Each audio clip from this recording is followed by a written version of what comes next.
Is it possible to build an anti-gravity machine which shields itself from the effects of gravity? We're not referring to a vehicle like a helicopter. A helicopter still feels the effects of gravity, but overcomes it by creating an upward force. The upward force is the result of an equal and opposite downward force on the air molecules.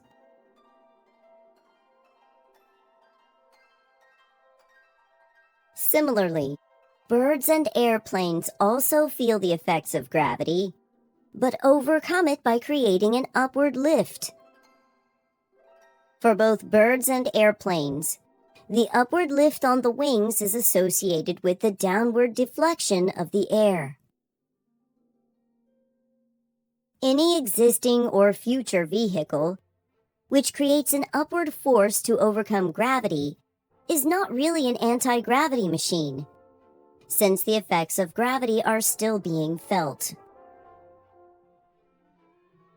In much the same way, balloons and airships are also not anti-gravity machines. They float because they are less dense than the surrounding air. Air is a type of fluid. Inside a fluid of a given density, gravity causes denser objects to sink to the bottom and causes less dense objects to float to the top. This is not anti-gravity, but just an example of how gravity works. To understand the nature of gravity, suppose we're in deep space with no gravity present. Presume this box accelerates upward as shown. To Victoria, it appears as if gravity is present, causing her to fall downward. Albert Einstein's general theory of relativity states that it's impossible to distinguish uniform acceleration from a uniform gravitational field.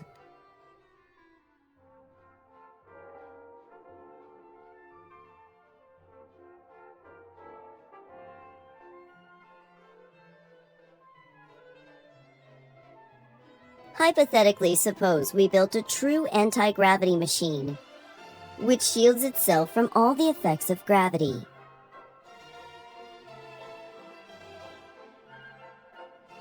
If there is a gravitational field present, the anti-gravity machine would not accelerate.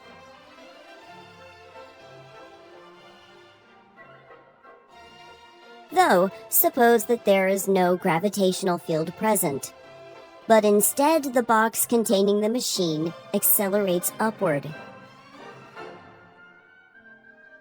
The anti-gravity machine would be forced against the floor of the box as shown. This means that it would be possible for someone inside the box to differentiate uniform acceleration from a uniform gravitational field. Therefore, the existence of an anti-gravity machine would violate Albert Einstein's general theory of relativity. Here's another way to look at it. If a box is falling in a uniform gravitational field, Albert Einstein's general theory of relativity says that Victoria should feel weightless, and she should not be able to tell that gravity is present. Nevertheless, if we add an anti-gravity machine inside the box, then as the box starts to fall, the anti-gravity machine will initially stay where it is, until it is pushed against the roof of the box.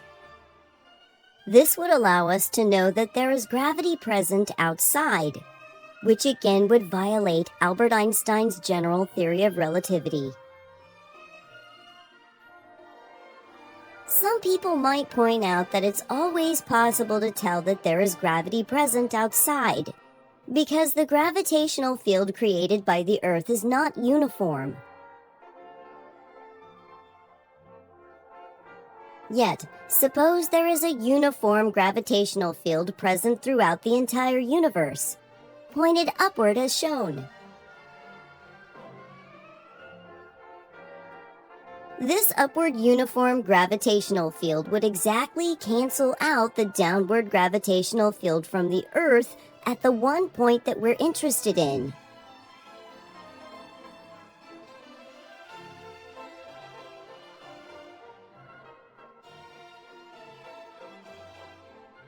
From this perspective, a particle at this one point is not undergoing any acceleration at this moment in time. Instead, the upward uniform gravitational field present throughout the entire universe is causing the Earth to accelerate upward towards the point. There is no experiment we can perform to prove that this is not the case.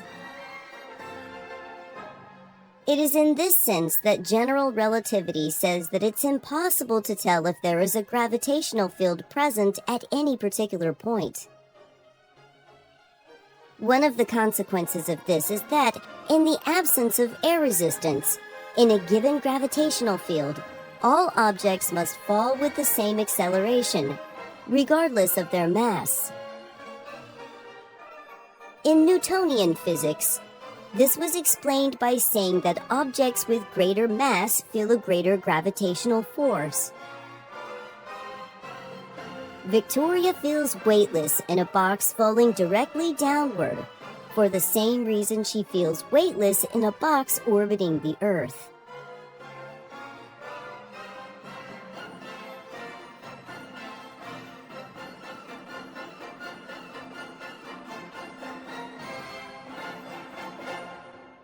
This is because Victoria and the box stay together, giving the appearance of weightlessness.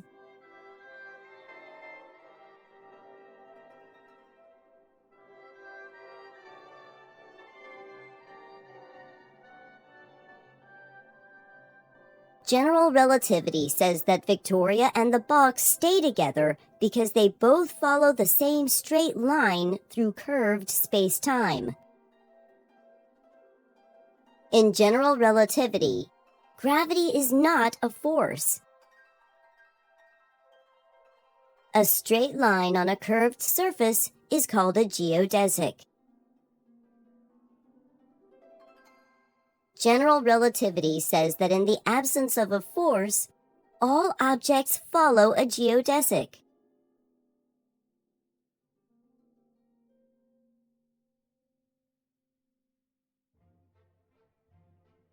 This is another way of understanding why an anti-gravity machine is not possible according to general relativity. An anti-gravity machine would not be following a geodesic, despite the fact that there are no forces present.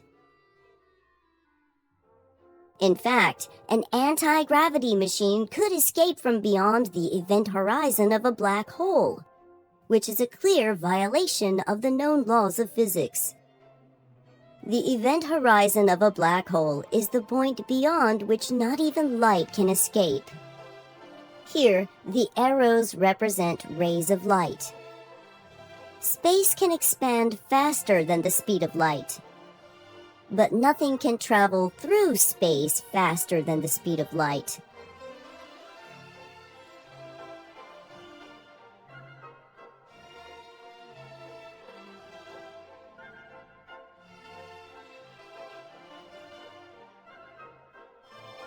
Therefore, since light can't escape from beyond the event horizon of a black hole, neither can anything else.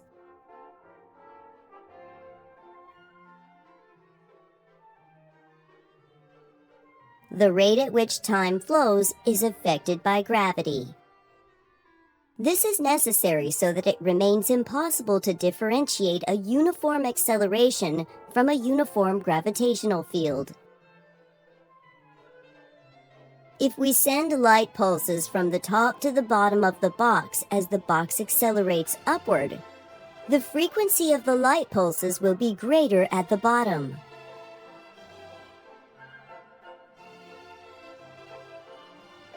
From the perspective where the box is standing still and there is a gravitational field present, the gravitational field causes time to flow slower at the bottom, causing the clocks at the bottom to measure a greater frequency for the light pulses. In both cases, the frequency of light pulses is greater at the bottom of the box than at the top. And we can't tell the difference between uniform acceleration and a uniform gravitational field. In a uniform gravitational field, different clocks will move at different rates, depending on their distance from each other, along the direction of the gravitational field.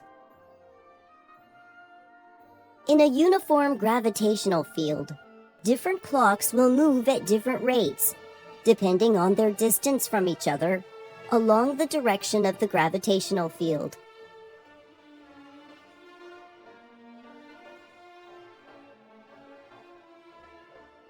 This is critical to understanding why moving in a straight line, which we call a geodesic, creates the appearance of a gravitational force.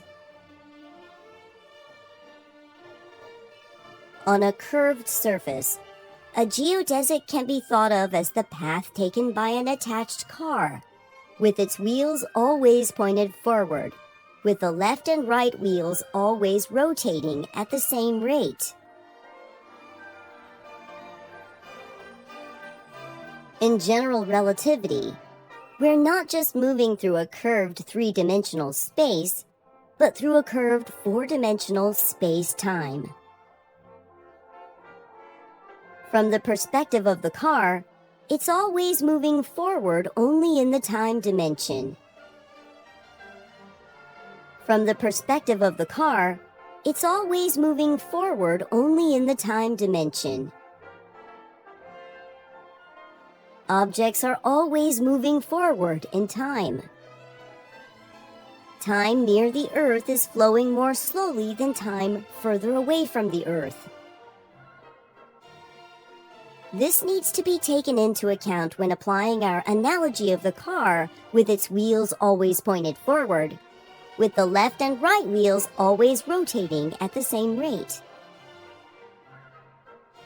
Once this is taken into account, we can see why objects appear to be gravitationally attracted to the Earth.